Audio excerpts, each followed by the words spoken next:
Hi, everybody. Thanks for joining me. I'm Alexandra Kassouf, and I'm an Alexander technique teacher and a singer. And today I'm going to be sharing with you some activities and some information about the Alexander technique, which is something that I've found really beneficial to my singing and also to just the way that I do my daily activities, like washing the dishes and just being a human. So as we go forward today, I'm going to share with you just a little bit about where the technique comes from. And then we're going to do some standing up activities. So when we get to that point, I'll let you know so that you can prepare. And after that, we'll do some lying down activities. And if at any point you have questions or need clarification, when I ask, does that make sense? You can give me a thumbs up. Or if it doesn't make sense and you'd like some clarification, give me one of these. Everybody good with that? Cool. Okay. So the Alexander technique is more than 100 years old. And I think for a lot of us, it might be unfamiliar. So it seems like something new, but it's been around for a really long time. And the person who developed the technique was an actor named F.M. Alexander. And he found that when he would go to act, when he would start to recite his lines, he would lose his voice every time. And this was after he was a really well-established actor already. So that was a problem for him. So he started to go to different doctors and see what they might be able to do for him. And everybody told him, nothing is functionally wrong with you. All the parts are doing what they're supposed to do. Nothing looks wrong. So not being willing to give up his career, he decided this must be something that I'm doing to myself. And he started this journey of self-discovery where he would study his own movement because regular speech was fine. He had no problem with regular speech. But when he would go into the specific activity of reciting and saying his lines, he was doing something different that he couldn't feel that he was doing. Okay. So he started studying himself and watching himself, and he noticed that when he would go to recite lines, he would sniff in air through his nose really harshly and throw his head back like this before he would start to speak. And he started to notice these other things that he was doing that were causing him to lose his voice. So, you know, there's a lot more I could say about that, but that's just an example of one thing that he noticed that was a habit. So it was a movement that he was doing that he was so used to doing that he didn't feel himself doing it. And all of us have these movement habits that we're not aware of for two reasons. One, because they feel so normal to us. And two, because we don't really stop to think about them, or we don't really stop to notice them. So part of what this man decided to do was teach people how to notice what they're doing that they don't necessarily feel. So part of how he did that was by using his hands. And the other part was by improving the quality of their thinking. Good so far? Cool. Okay. So I want to, I wrote myself a lot of notes because I could talk about this all day. So let me just see where I am in my notes here. So I want to do a little experiment with talking about how you use yourself affects how well you do what you're doing. And what I mean by how you use yourself is how you're doing what you're doing.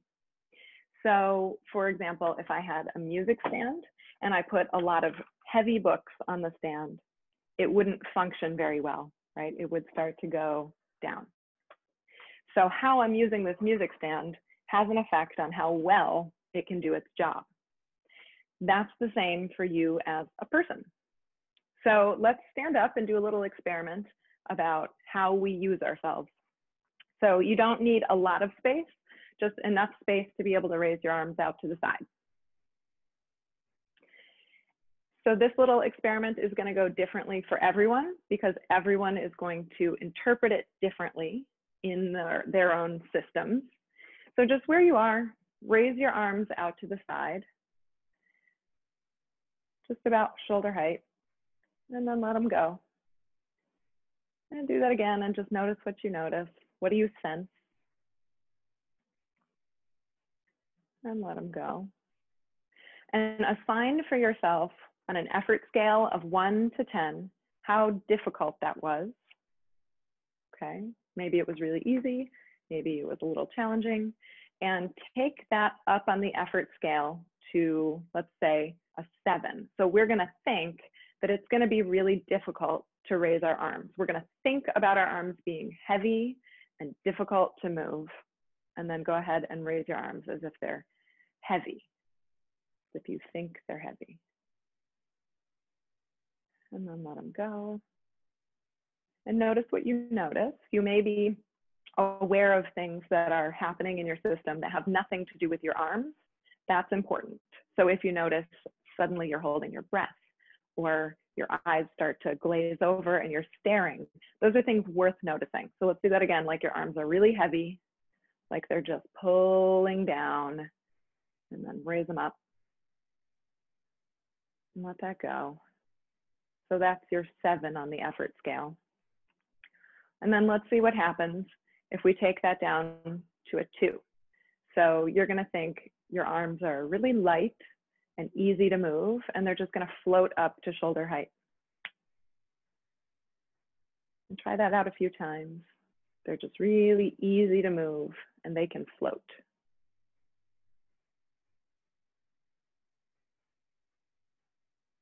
Good. And then we'll let that go, or you can keep experimenting with it if you want. So what I find is that those experiences of those 3 different ways to move my arms are very different. And the only thing that I've really changed is what I'm thinking about it. So if I'm thinking that this is going to be a difficult task, it's going to be a difficult task, right? My system is really obedient. It really takes the information that I give it with my thoughts, and it tries to do what I'm telling it to do. Does that make sense? Yeah, cool. So that shows us 2 things that are principles of the Alexandra technique. 1, how you do things matters. And 2, that you have a choice about how you're going to do things. Okay, so we have a choice about how to move and how to think about how we move, but we have to bother to take the time to think about it. And too often we go through our daily activities and our motions and our singing and whatever else without thinking about how we're doing it. We just go by what we habitually do. Does that make sense? Cool. So part of what the Alexandra technique is for is giving you the information that you need to be able to start noticing things.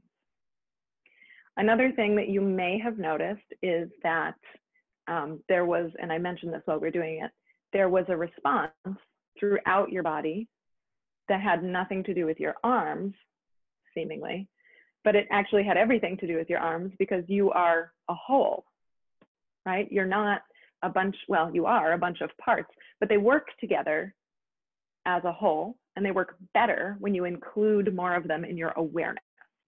Does that make sense? Cool. So there's this principle of wholeness, that you are a whole, that you work better as a whole, and that if you get really narrowly focused on what part is moving, you might be tensing something else and not including something else. So this has a lot of implications for your singing, because we get very focused sometimes on doing things a certain way and you know, using things well, using the parts well to sing, and we forget to include that we have a lower body, right? And that we have all of these, you know, muscles that seemingly aren't involved in singing that are involved. Okay, so let's do a little bit of work to try to include more of those parts and let them work as a whole. So did everybody get a chance to watch the Posture Possibilities video? Yeah, cool. So we're going to do that activity. We're going to call it the 3 S's. We have slump, strut, and sigh. And while we do this, I want you to take note of if you hold your breath in order to notice things, or if your eyes glaze over and you stop being able to let your eyes be alive in the space in order to notice things, okay? And if that's what's happening, if you notice those things happening, you're free to just pause and reset. You don't have to go at the same pace that I'm going, okay? So the conditions of this awareness building are that you be honest with yourself about how you're doing and not just go through the motions, okay? So we're gonna have ourselves a good slump. So let's do our best slumpy magoo and notice what you feel, what you sense, how's your breathing. I notice my voice changes immediately from being slumpy like this. So I wanna let that go and I'm gonna pull myself up, Sergeant abs of steel, pulling my shoulders together, and then I'm gonna sigh that away and find somewhere that's in the middle, right? So when you sigh that away, you don't wanna fall back into slumpy magoo, okay? We're finding somewhere that is in the middle. So we'll do that again. We'll give it a good slump. And try to raise your arms in this slump. See how that feels. Not so great, right? Not so easy. And then we'll pull ourselves up and we'll raise our arms again. How does that feel? How much effort is that? Let that go and sigh it away. And then raise your arms like that. And notice what you notice, okay? So changing some of the parts and the organization of some of the parts by either slumping or pulling up changes how well you're able to move your arms out to the side, right? That's just a simple activity of moving your arms, but imagine if you've got some of these parts disorganized in such a way when you're singing, how well that's gonna go, right? Because that's a more advanced coordination than just bringing your arms out to the side. Does that make sense to everybody? Cool, so let's do that one more time. We're gonna go slumpy magoo. And then we're gonna go Sergeant abs of steel. And we're gonna sigh. And wherever you've ended up when you sighed, just kind of notice what you notice through your whole system. Can you be aware of your feet on the floor? Can you be aware of your back, the way that your arms are hanging, etc.? Does anybody want to share something that they noticed in this exploration? Anybody want to share some thoughts or some observations?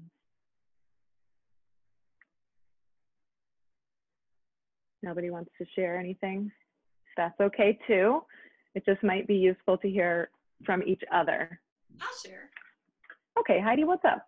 I was surprised that when I was coming from the sergeant pose to the sigh, that I had almost like tunnel vision that would go away. So I think I have like restricted blood flow somewhere headed north, and I was really surprised by that. Yeah, so part of that too is that everything is so connected. All of the muscles are so connected. And so when you're pulling your shoulders together, you're tensing your neck, and the muscles of your neck are connected to the muscles of your eyes and face. So the more that you can let your eyes be lively in the space and really see what's happening around you, the easier it's going to be to let go of the tension in your neck.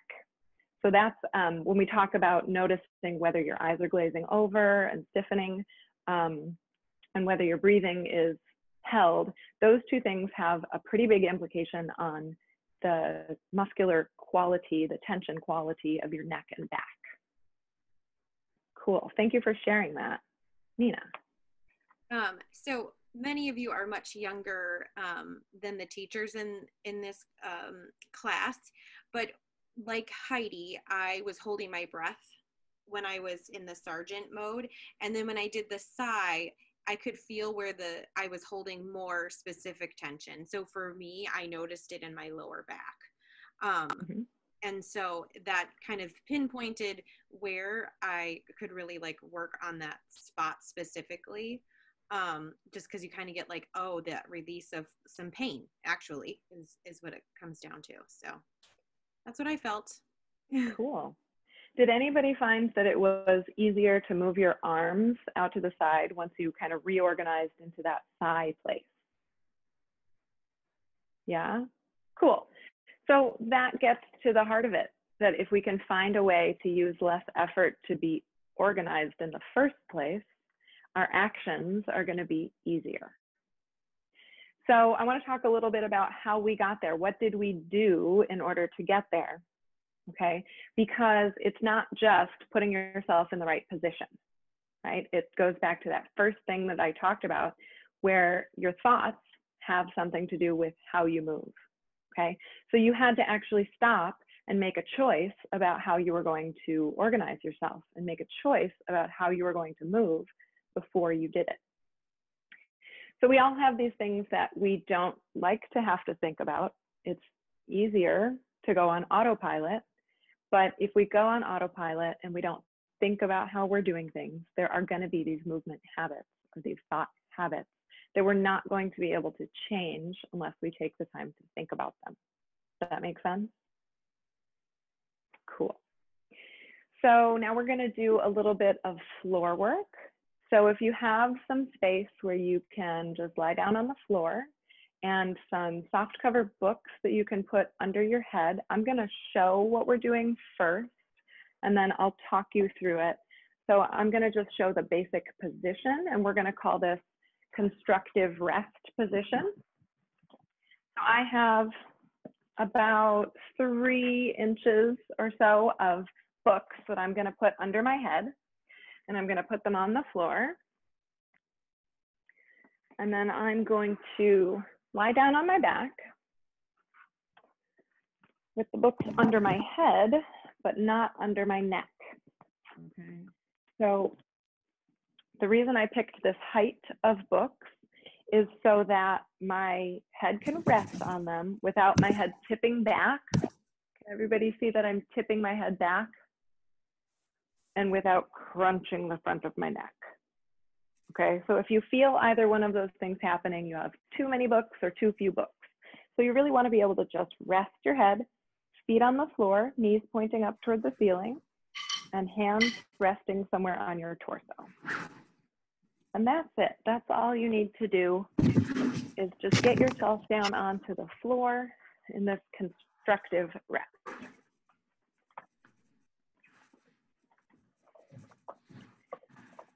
So as you're making your way there, start to notice how much effort you're using just to get down to the floor, and think about if there might be an easier way to do what you're doing.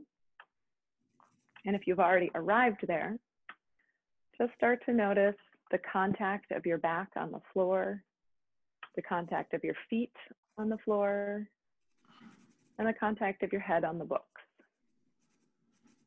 So when I say that you can be noticing these things, it doesn't mean making something happen. So just by mentioning that contact, I'm not asking you to make more of it. Just notice what's already there. Okay, so there's no wrong answer.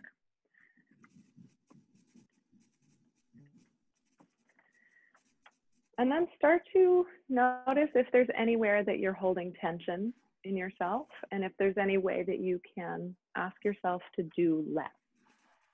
Know that the floor is supporting you and that you don't have to hold yourself where you are.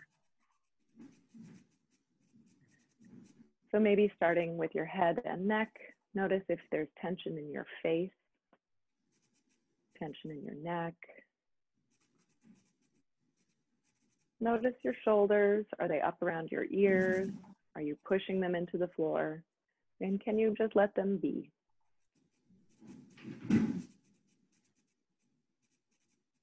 Notice the middle of your back.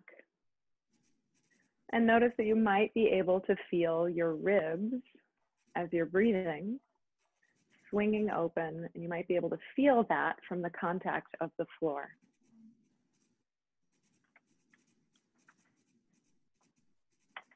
Notice your lower back.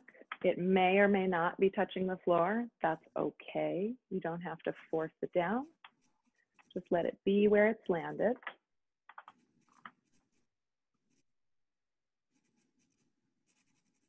Notice your pelvis resting on the floor. See if you can allow it to rest more. Notice all of the empty space under your knees. And then notice the contact of your feet on the floor. So your feet and your pelvis are a base of support for your legs. They don't have to be tense in order to keep them pointing up toward the ceiling. And then notice if anything has changed in your breathing just from spending a little bit of time on the floor.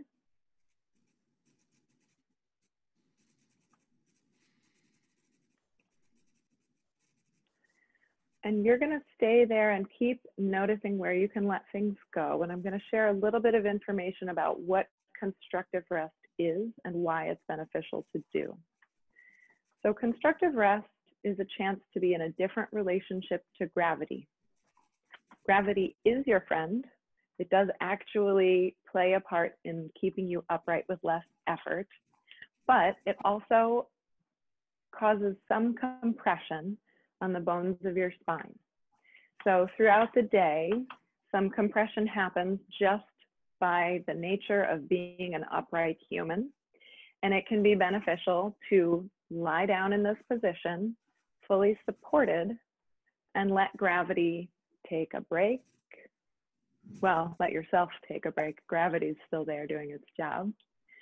Let yourself take a break from gravity. And also, there's space that's created between your vertebrae while you're lying on the floor like this. So it's different from collapsing into a couch or laying in your bed or taking a nap. So constructive rest is constructive in part because you're taking the time to stop, but also because while you're lying supported like this in this organization, there's time for a little bit more space to come in between your vertebrae and for the fluid that protects those joints to refill. So I would recommend finding a time during the day that you can do constructive rest, whether it's first thing when you wake up or at the end of the day before you go to bed or at some point during the day or all three. Ideal would be all three, but sometimes it's hard to find that amount of time for yourself. So while you're lying there, noticing what has changed, I'm going to invite you to do a few small movements. And these small movements are going to, Nina, would you mind muting Canon? I think that's where that noise is coming from. Excellent. So these small movements are going to be initiated by your thinking. And you're going to take your time. So if I'm ahead of where you want to be, you're still allowed to take your time because remember, you want to check in with, are you holding your breath in order to notice? Are you staring, eyes glazing over in order to notice? And also, are you tensing your neck in order to do these movements? So none of those three things are necessary.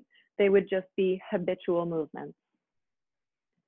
So the first thing that I want you to experiment with is letting your eyes, just your eyes, drift to the left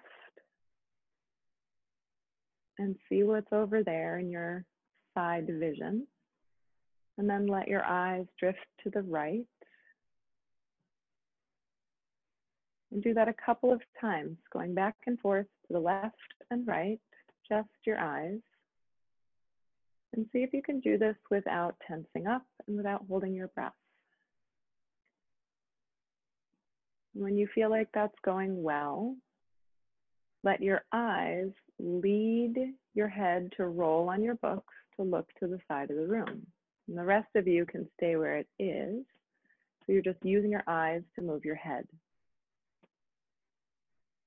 And try out both sides, making sure that you're really seeing what's in your space and not shortchanging yourself by going through the motions.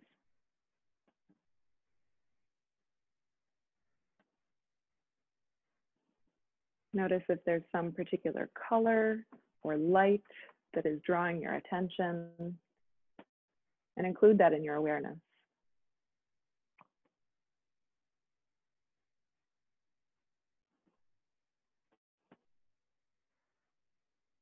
And when you've tried this out a few times, let your eyes come back to rest on the ceiling and your head to be centered on your books.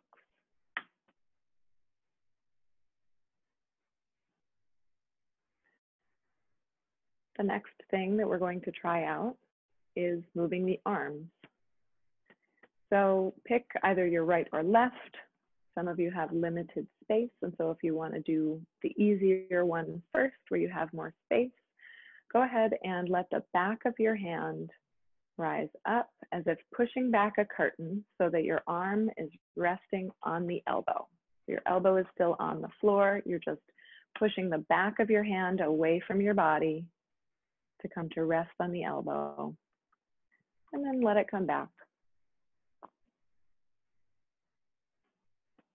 And try that out with both hands, just pushing the back of the hand away, resting on the elbow, and then coming back. And as you're doing this, notice how much of yourself you can be aware of. Did your focus narrow to just feeling your arm moving? Or can you still notice the contact of your back on the floor, the quality of your breathing while you're moving your arm? So this next time, whichever arm you have standing on the elbow, raise your hand up into the air, out in front of you, and then use your index finger to draw an arc across your midline and let your head follow, let your eyes follow your finger. So across your body, and then bring it back and let your arm rest.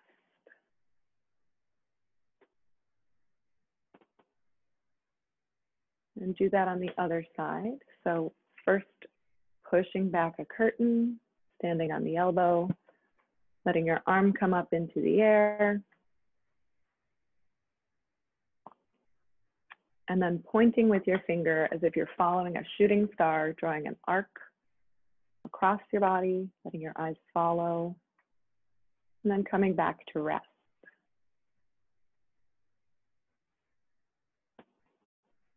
And do this a couple of times on each side. And in between, make sure that you're pausing to notice what has changed. So notice if anything has changed in your system. Has your breathing changed? Do you notice more of your back coming into contact on the floor? Are you able to do this without tensing up your neck?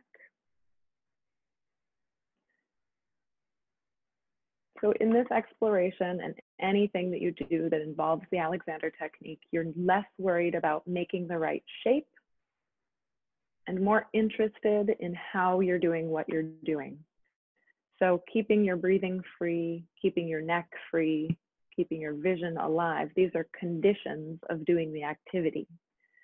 So if you're unable to maintain those conditions, it would be useful to pause and take a step back. Take a chance to reset. So now you have some ways to gauge how much effort you're putting into something and whether or not that effort is appropriate. And whenever it is that you've finished exploring with your arms, you can let them come to rest so that your hands are on your torso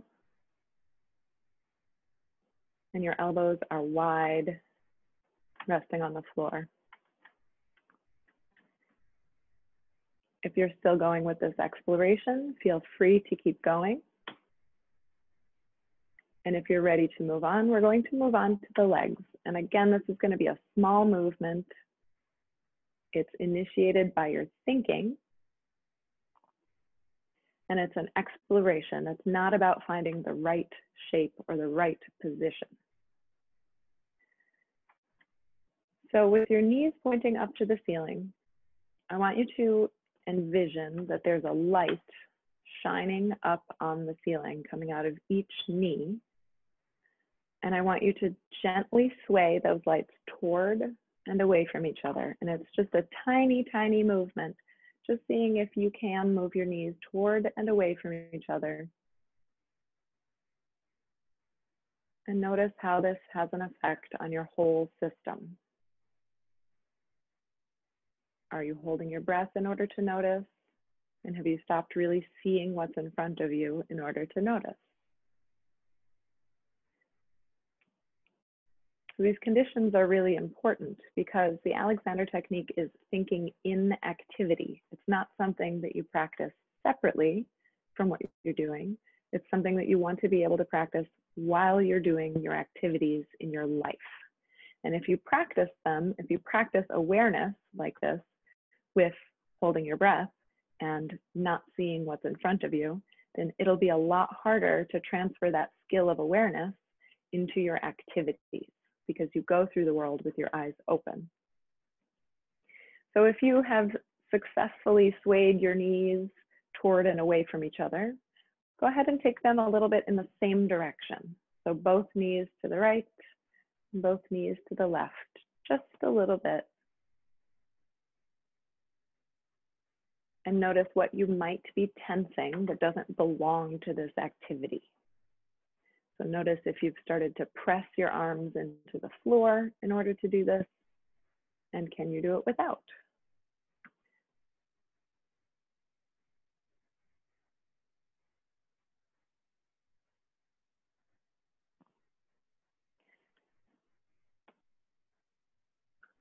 The last thing that we're going to explore is how to come up from the floor.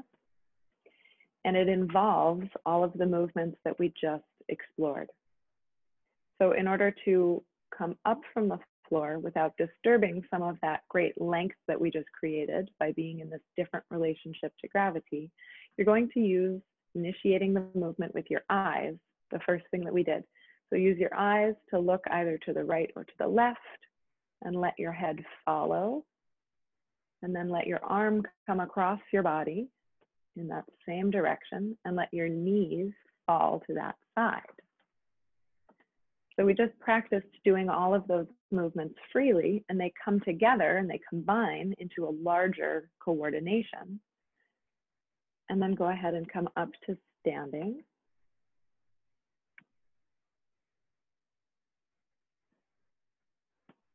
And once you're standing, I want you to just stand with 2 feet on the floor, weight distributed evenly, as much as you can. Resist the urge to fix your hair and your clothes. And then see what you notice about your whole system. Does your back feel different? Does your breathing feel different? And maybe even try out moving your arms up to the side and give that kind of a number on the effort scale that we established earlier. Notice how that feels. If it's any easier or more difficult or just different. Would anybody like to share something that they observed doing that floor work?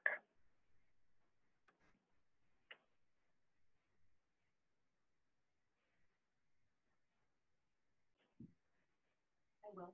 Hope it's not weird that I'm going first twice, but No, it's great.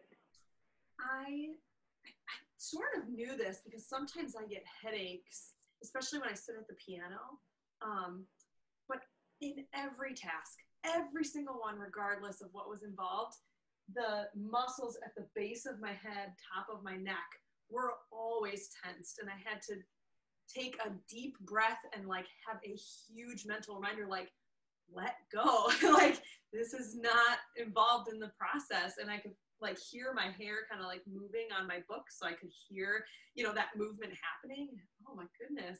This makes me wonder what I'm doing when I'm cutting vegetables or writing a letter or anything.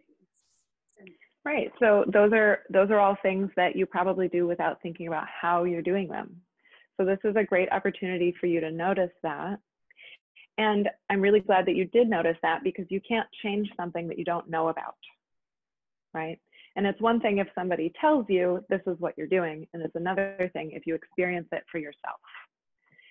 So my best advice is to let that free neck be a condition of what you're doing, right? So that is where you start, is by asking your neck to do less and be free.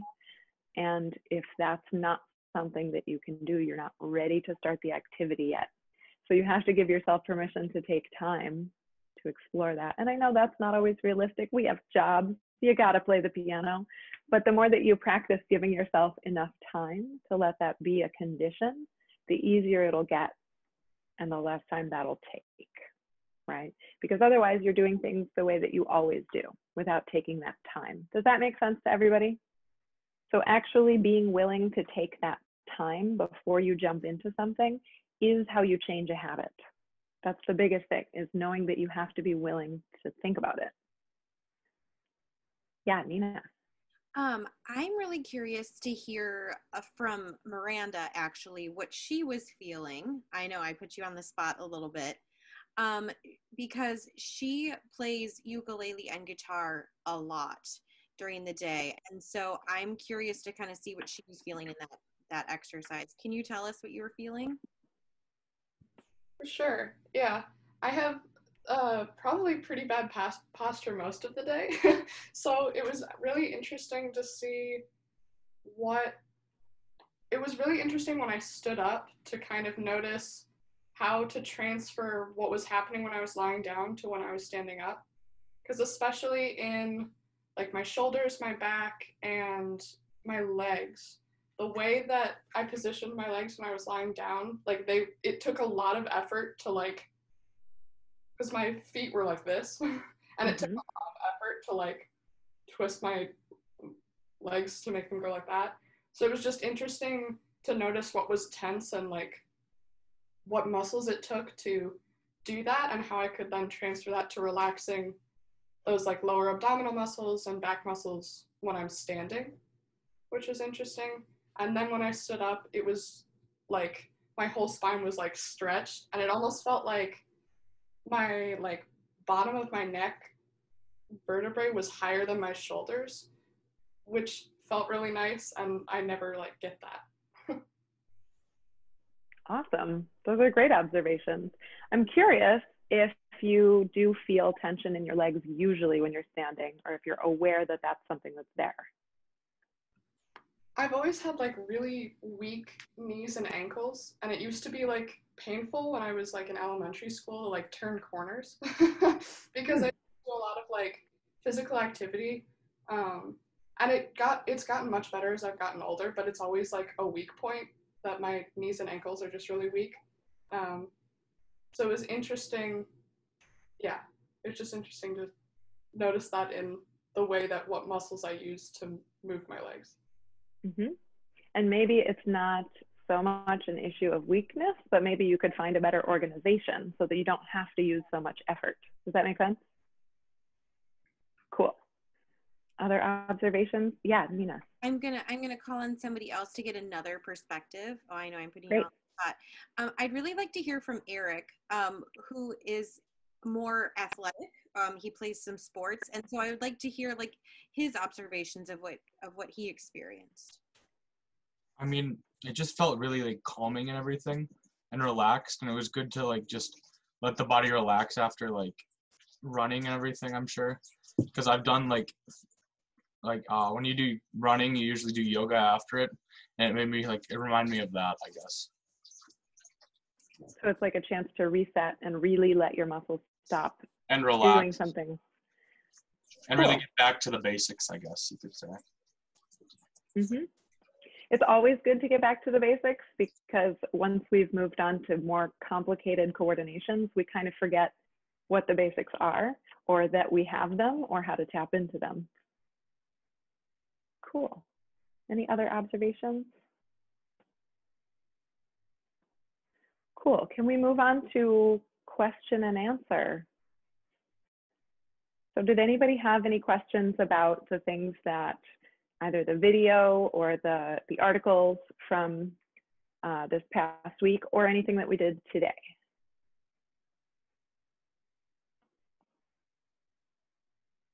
I had a question. Sure. At what point do you draw the line between this is a movement issue, or that, well, I guess it's all movement issues, but where you would need to definitely see somebody like a chiropractor first before adjusting movement, or is chiropractic like part of this? That's a great question. So there's a difference between the Alexandra technique, which is an education, and therapeutic things like chiropractics and massage, where you have something done to you. Because when you have something done to you, the effects are usually pretty immediate and don't necessarily last until you go back, and you have to keep going back. Whereas the Alexandra technique is something that you use to change how you're doing things in the first place, so that you can keep applying it and changing the way that you're doing things. And that has a more lasting effect because it puts you in an empowered position of changing what you're doing and how you're doing it. Does that kind of answer that question enough? Cool. So actually I would start there rather than having something done to you. Yeah, other questions about the work in general? Yes, I would like each student to kind of come up with one area that you felt while we were doing these exercises that you were surprised, like, oh, I felt something there. And then we're going to go through each one of you and kind of explore that a little bit more. For me personally, I was shocked to feel some tension in places that I hadn't felt before. I have my usuals where I usually feel it in my jaw right away. My neck and shoulders from teaching a lot, that can really happen. But what surprised me was it was in my rib cage when I was doing the arm arc, and I was like, that is a really different sensation. And I'm wondering if that's something that maybe I need to dig a little bit deeper into. So I want you guys to just take a couple of minutes or seconds and come up with something that you felt that was new, that kind of surprised you, or maybe you were aware of it. And then we can talk to Ms. Kassouf about that. Okay, that sound good? Fantastic. Is anybody ready right off the bat? Oh, let's start with McKenna. Okay, so what I noticed was when we were laying, like when we first laid down and everything, like I realized that like kind of like my chest was kind of like closed off, and like I had my arms right to my side, and so I wasn't breathing as like full of a breath as I could because my arms, and then like I tried to adjust and I felt like that tension release, so I thought that was cool. Cool, that's a great observation. So when you notice these breathing changes in any of these things that we just did, they're not something that you're doing to make something happen with your breathing. It's a result of getting a better organization overall. Does that make sense? Yeah. So one of the great things about this work is that when you can reorganize and undo those habits, those are things that are getting in your way that you wouldn't necessarily think have to do with breathing. And it's a very different way of changing your breathing than if you work on your breathing directly, which is really cool. Awesome. Thank you for sharing that observation. I saw another hand, I think. Miranda. And unmute. Nina knows about this, but I just wonder what you have to say about it. I oftentimes, well, not often, but sometimes when I'm saying, my like chest goes numb right here, like around my heart. And it's happened for a while, I think like a couple of years, and it doesn't happen often, it really doesn't. But I think it's connected to either like something caving in or not breathing correctly, but yeah, it'll just go numb and it'll feel like tingly and almost like it's caving in, which is strange. So I just wonder what you have, or if you know anything about that. Sure, yeah, that sounds to me like something that has to do with circulation and nerves, and nerves not like nervousness, but innervation. So if there's something, some muscular tension happening here that is pulling you in or collapsing, you might be either cutting off some blood flow or affecting the nerves in that way. And it might be really useful for you to keep exploring this constructive rest and letting things reorganize in a way that's less pulling you forward. Does that make sense? Cool. So it's like It's like FM Alexander's problem. It's not a functional problem, right? It's a youth organization thing. Cool, thank you for sharing that. Let me see what messages we have in the chat. Oh, that here. was me. I made a mistake. I was trying to write myself a reminder of what I wanted to ask later, and then I am old and I accidentally sent it. Great.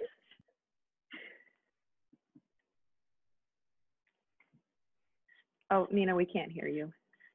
How about we hear from Cannon? When I was lying on the ground and I was moving my arms around, I definitely felt, because I'm slouching a lot, so I feel a lot of tension in like my upper back and my shoulders for sure. But then after I stood up, after we'd done everything, it definitely felt almost in a way clearer and just more centered is sort of what it felt like. That's awesome. So again, that's posture improving, not from working on your posture, but by reorganizing things and letting some of your habitual tensions undo. Cool, thank you for sharing that. Did anybody else have that kind of an experience with their posture? Yeah, Ellie, can we hear from you? So kind of what Cannon said, like when I was laying on the ground, I felt like tension and stuff, especially like in my neck and stuff. But then when I stood up, I definitely felt a release and it just felt a lot clearer. Awesome, thank you. And did you have any other questions? I know I kind of just put you on the spot there too. Not really. I just also noticed that when I was laying on the ground, I could definitely like breathe clearly when I was doing the eye activity, but when I was doing the arms and legs, I found that I was holding my breath for some reason, and that was definitely very surprising. Cool. So yeah, that's an area where you might want to give yourself more time to explore that and give yourself permission, like I was saying to Heidi, give yourself permission to take more time and not have to complete the activity, and just see if you can keep your breathing free as a condition of then starting the activity. Cool. Who else do we have?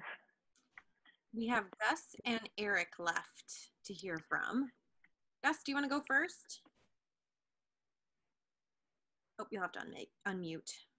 Sure. I don't know. I thought mine was pretty similar to the others. I felt I had to relax my shoulders a bit and get my feet in the center instead of going like that. And when I stood up, it felt, I don't know, it felt good. I felt more like relaxed, I guess. Just breathing slow. Awesome. Yeah, so incorporate this practice of constructive rest into your daily activities if you can, and you can find that good feeling, because that's something that tells you things are going well. If it feels good, if it feels easy, if it feels less effortful, that means things are going well. I know sometimes we think the opposite of that it's only good if we're working really hard, but that's not always true, right? That's not true in your body. That's not true in your system. Sometimes when you're working really hard, that tells you that something is wrong, that something is trying to do work that it's not meant to do, right? Cool. Okay, we just Eric left. Throughout the entire thing, I just felt more like aware of my surroundings and what was going on in the background through audio and like feeling of where I was, what I was doing, things like that. Cool. So the second video that I had put together is about awareness of yourself and your surroundings and how those two things interact. And so I think that's going to be a really interesting exploration for all of you to start to see if you can notice yourself and your environment at the same time without cutting off your breathing and your vision and all those things that we just talked about, right? And sometimes you'll find that the more you can be open in yourself and the less tension that you have in yourself, the easier it is to already be aware of your surroundings. Like Eric just said, that's something that happens as a result sometimes of letting go of some of those habitual tensions, right? It's like getting in the zone. right? We've all heard that, getting in the zone. It's a condition of, really being available to have some awareness, right? And if you're using up some of yourself being tense, if you're using up some of your energy and your effort on stuff that really doesn't help you, you have less to give to the space around you and what's happening. You have less adaptability to things that you don't expect to happen. Okay, cool. Any other questions or comments for me about the work or how it applies to singing? Yeah, Heidi. I do have just 2 questions. One, I was really interested in the idea of getting the books the correct height. And it immediately made me think of when we go to sleep at night. And so do you have recommendations? Because I sometimes have a really hard time falling asleep. Is that how high our pillow should be? Is that? Pretty much, yeah. If you sleep on your back, you don't want your head to be falling back like this, right? Because that's keeping these muscles engaged throughout the night. You don't really want to be crushing the front because that's the same thing, but on the front. So you want to have a height of a pillow or of your support books when you're doing constructive rest that allows your neck to be passively stretched and lengthen. If you're sleeping on your side, it's kind of the same thing. You don't want to be crunched to the side, and you don't want to be pushed up, right? You want to be somewhere that you can be really well organized. Yeah, that's really interesting. I'll have to now take a look at what I have, going on. But my one other question was, this is very obviously dealing with major muscle groups and minor muscle groups, but can the Alexander technique affect smaller systems like your sinuses? Yes. So like Miranda had mentioned with that tingling and that sort of stuff, we are innervated, right? There are nerves everywhere. And so affecting how the bones are organized is also going to affect how your soft tissues are organized and how your nerves are organized. Does that make sense? So even just having thoughts about what this space in your sinuses is like will let go of some of the muscles that are attached that might be affecting that space, right? So, there are so many systems that are affected by this. Digestion is a really obvious one because when you're compressing your organs of digestion, they're not going to work as well, right? So if you can let them have more space to do what they're meant to do, they will do that better. And the same goes for other systems. That's so interesting. Yeah, so it comes back to that you're a self, right? You are all of these parts, but you are all of these parts working together. Cool. I think that we are about at time, unless anybody has any burning questions that they want to share.